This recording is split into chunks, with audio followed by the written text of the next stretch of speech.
Hi, this is Todd. This is a Q4 and 2013 recap of the markets. My goal is to move quickly through these slides, try to keep it to about 15 minutes. And I hope you can find this information useful, whether you use an advisor or whether you try to do it yourself in the markets. 2013 was an exceptional year for stocks. And if you didn't get your fair share, you should really look at your portfolio, analyze it, and try to make improvements so that you can better optimize your chances for a solid retirement. When it comes to investing, little things make a big difference. And if you lag the market by 1, 2, 3, 4, or 5% in any different year, those add up over time and they can make a huge, huge impact on your future portfolio and the amount you need to retire. So please take a look at this. If you have questions, please give me a call. And we can go from there. Hope you enjoy. So 2013 was a great year for the market, as most of you know from a stock standpoint. It's said that stocks climb a wall of worry, and we certainly did that in 2013. You can see some of the different major headlines. Is it going to be another bad year? The fiscal cliff a couple times. Some doomsday predictions, inflation predictions. Government shutdown was actually one of the bigger times for the market from an up standpoint. And then ending the year, the Fed decided to taper and stocks soared to the end of the year on that news. So again, a very good year for stocks. From a one-year standpoint, the Russell 3000 was up about 33%. And you look at the longer periods, very good returns for both 5 and 3 years.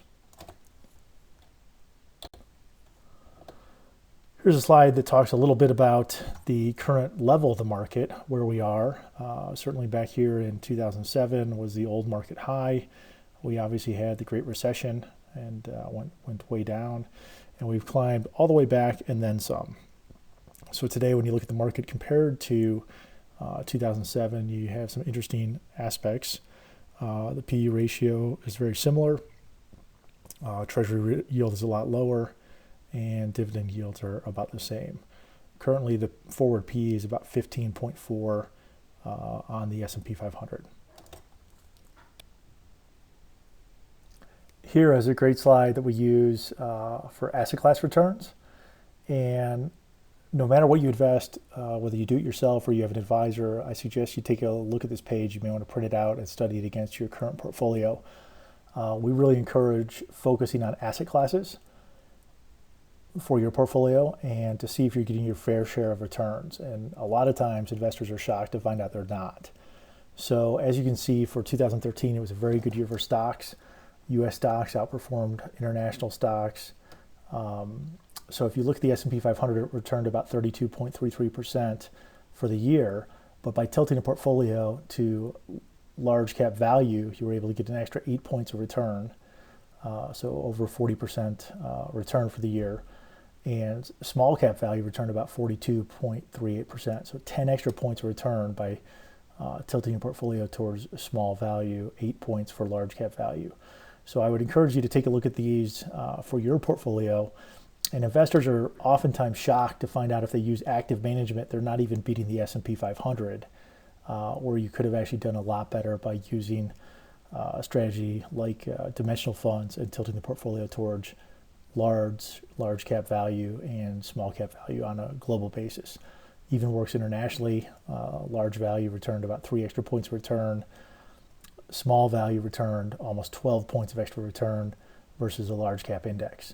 So take a look at this page and make sure you're getting your fair share of returns. Here's another slide on valuations. As you can see for the year, again, the S&P 500 was up about 32%. And when you tilt the portfolio, it was actually evenly split in large cap for value and growth.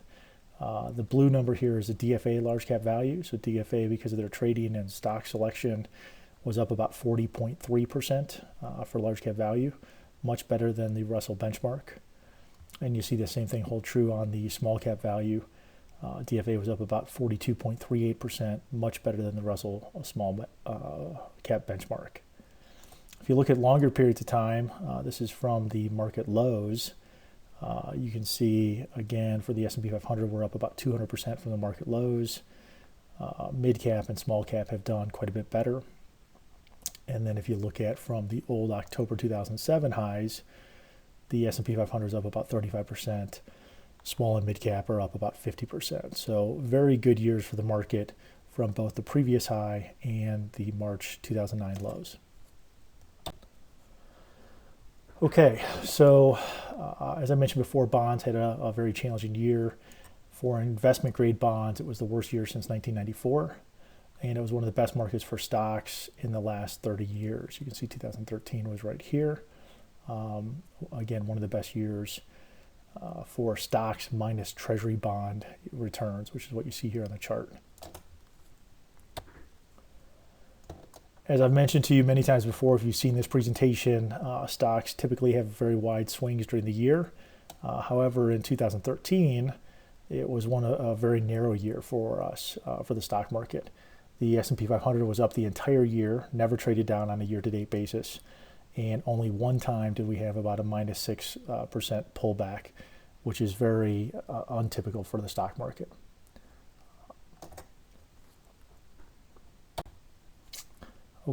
Okay, so this slide talks a little bit about cumulative returns for the stock market. As you see, in 2013, we were up again about 33% for large cap. Over the past 3 years, about up 56%, and the 5 years up 126%. And you can see how this has fluctuated. Again, I encourage clients and people in general to look at their portfolios in longer periods of time, typically rolling 5-year periods or longer, especially for stocks. So you can see the rolling 5-year periods have oscillated between a couple different recessions here, going negative 11% for each of the 5 years there, negative 10% back in 2008, and then it's climbed its way back to having some very good 5-year cumulative returns for the stock market.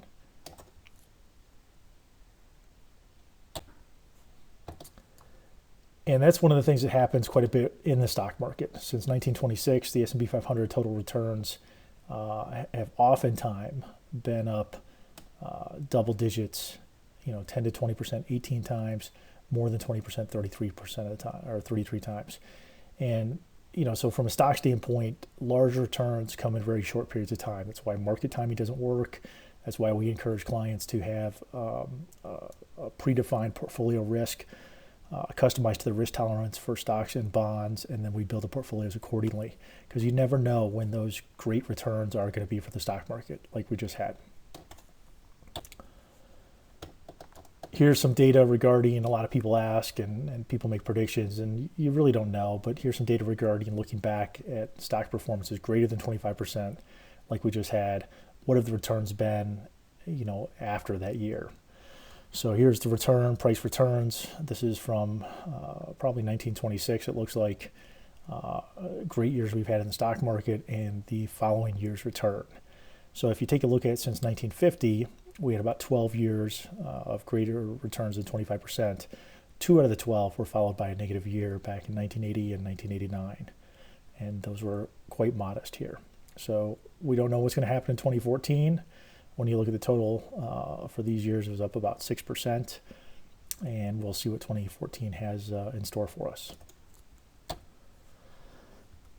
This is a very busy slide here, but I want to walk you through it just so people can have a good framework on how volatile investing in stocks can be. So this is 2 standard deviations. You see a bell curve here.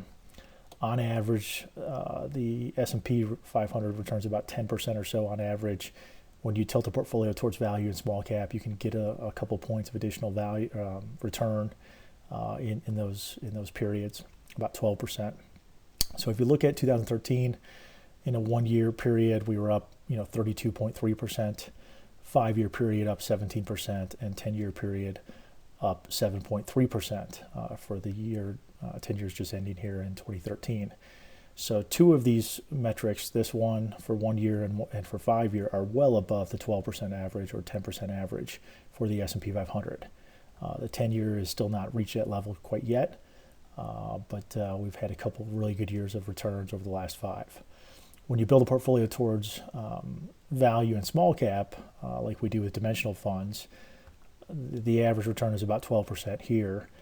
Last year, the return for portfolio tilted towards value and small cap was about up 37%.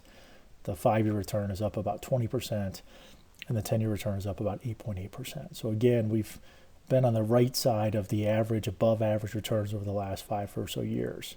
And keep in mind, when you build portfolios over a 1-year period, the bell curve is huge. And for the S&P 500, this holds true also. But you have the likelihood of losing money about 20%, 27% of the time. So 1 out of every 4 years or so. When you start to look at rolling 5-year periods and rolling 10-year periods, you tend to lose money less over those periods. But again, still very wide returns from a 2 standard deviation standpoint. So stocks can be, in summary for this slide, stocks can be very volatile on a yearly basis, even on a 5-year basis. The key is to have a good investing framework, have something you're committed to from a philosophy standpoint, and keep your dollar allocations within that framework so you can benefit from the returns over long periods of time. So like I mentioned in the previous slide, it is important to build your portfolio around dimensions of expected returns. And we do that primarily with a company called Dimensional Funds. So we start with market risk, all the different companies on the stock side, and we tend to overweight small companies. We tend to overweight value companies on this side. And then the last filter is we add in companies with direct profitability. So companies that are very profitable tend to be more profitable in the future and have better stock performance because of it. So whether you invest with an advisor or try to do it by yourself, I strongly encourage you guys to take a look at dimensions of expected returns and how you build a portfolio around asset classes for U.S., international, emerging markets. And you can do something similar with bonds for bond expected returns. So when you do that and focus on dimensions of expected returns, here's the data for the most recent 30 plus 38 year period here. So for the market return, stocks on average outperform bonds by about 8%. Small cap companies outperform large cap companies by about 3.7%. Value companies outperform growth companies by about 5% per year. And highly profitable companies outperform less profitable companies by about 5.6% per year. And then on the bond side of the returns, we have term premium for going out longer in the maturity scale and going a little bit lower than credit ratings. So when you build a portfolio, you should really be looking at these areas of expected return and how you diversify for U.S., international, emerging markets, stocks and bonds, and make sure you have a good asset class selection for your portfolio. It really pays off over time. It's timely that I'm doing this here over the weekend. On Friday, last Friday, we had the first 2% plus decline in the market. And it's been a while since we've seen that level of volatility, but this chart, as it shows back in 2008, 2009, 2010, 11, and so forth, you can see that many of the trading days had plus or minus 2% from a stock price standpoint. So I think volatility will continue for 2014 and beyond, given the valuations we're at. So it's important, again, not to look at it every day, every month. Look at your long-term discipline. Look at how you build your portfolio and let your money work for you over time. Because we will probably see more fluctuation here in 2014, certainly than we have last year.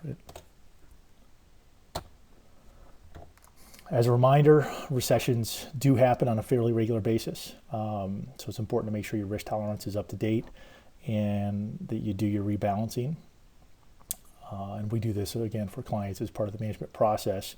But the last couple of recessions have been down 45 to 50%. And again, taken several years to recover. Okay, steps to success in 2014. These are just a couple core themes here for you to, whether you invest with an advisor or you do it yourself, really take a look at these and set your goals for 2014. Start by looking at your current portfolio. I've given you some great things in this presentation, great data for tracking asset classes. Do you have an optimal strategy for retirement? Are you focusing on the dimensions of returns, value, small cap, direct profitability, and how does this compare to your portfolio? If you're using active managers, stock pickers, trying to time the market, trying to pick stocks, odds are you are missing out on a lot of returns. If you have an advisor that charges you over 1% in fees, you're missing out on a lot of returns because your returns are getting eaten up in fees. So take a look at this. This makes a big difference over time. Number 2, save more money. Target to save. Most people in their 30s, 40s, and 50s should be saving anywhere from 15 to 25% of gross income, gross family income before taxes. So figure out what that is. That includes your 401k, your IRAs, your company match, everything, and try to get it on the higher end. Track your spending. Mint.com is a great resource. It's free, it's safe, it's secure, helps you with credit card tracking and everything else like that. Pay off your balances every single month. Really the only consumer debt you should have is a mortgage. Number 4, calculate your net worth and set a goal for your retirement number. This is tricky to pick a retirement number, but you need to have something to shoot for. We have some tools and resources to help somebody do this, worksheet to help with the process. This is coaching. This is something as part of your goal setting process you should have for the year, and update every single year your net worth and where your goals are. And number 5, most people need a coach, okay, to help them hit their goals. A lot of people make big mistakes along the way that would be more than easily paid for by some professional advice. I encourage you to get a second opinion. Some people think they could do it on their own. If you're in that boat and you have extreme discipline, we recommend using Vanguard. But even with Vanguard, if you look at the data, you will find that DFA has typically outperformed by a good number because of their tilts towards value, small cap, and direct profitability. Some of those Vanguard does not touch. Vanguard is really set up, if you look at my webpage on DFA versus Vanguard, Vanguard is set up to hit the indexes, not to try to leverage dimensions of expected returns. So it's a big difference. It's a difference in philosophy, and that's why we use a company called Dimensional Funds. So these are some 5 quick and easy steps. I encourage you to take action here still in later part of January or first part of February to sit down over a cup of coffee and review these steps to success in 2014 and implement these in your portfolio. Good luck to everybody. Okay, for the rest of the slides, I'm going to end up flying through these pretty quick. But for the U.S. stocks, like I said, that was one of the best performing asset classes for the year. You can see the returns here over the 1, 3, and 5 years are all very good.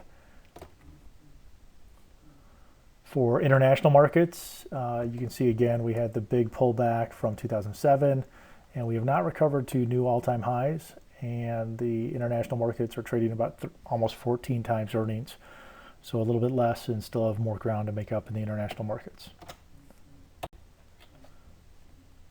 Here you can see the returns for 1, 3, and 5 years, and even 10 years, and they're a little bit less than the U.S. markets. Emerging markets had a tough 1 and 3 year periods here, but still a lot of growth and a lot of emerging countries and emerging middle class in those countries. Real estate investment trusts, again, had a challenging year in 2013 with rising rates, but over the 3 and 5 year periods have been excellent diversifiers for a portfolio. Commodities have had a challenging year, even the last several years, down 1 year, 9%, 3 years, 8% per year for each of the 3 years. Commodities, we typically don't use the portfolio, but some of you may have that in your own construction. Fixed income, again, very challenging year for fixed income, and will probably continue to be so in a rising rate environment. As you can see, in a rising rate period, bonds typically have a challenging time just keeping pace with inflation or providing a little bit more than inflation return. However, at the same time, bonds do provide an excellent diversifier for the portfolio and really a lot of protection in a down stock market. Global diversification. Diversification works, and whether you have 75% stocks or 50-50 type of stock bond portfolio, you can see your returns have been quite good over the last 5 and even 10-year periods. Thank you very much. This concludes our presentation. If you have any questions, please give me a call. I'll also point you to some of the articles, recent articles about dimensional funds and what DFA is doing. Really fantastic reviews about their market, how they go about picking their stocks, their strategy, and building portfolios. So I encourage you to check those out. And if you need anything, please give us a call. If you'd like a second opinion about your portfolio, give us a call so we can discuss your financial strategy. Thank you, and hope everyone has a fantastic Q1 and a start to 2014. Thank you.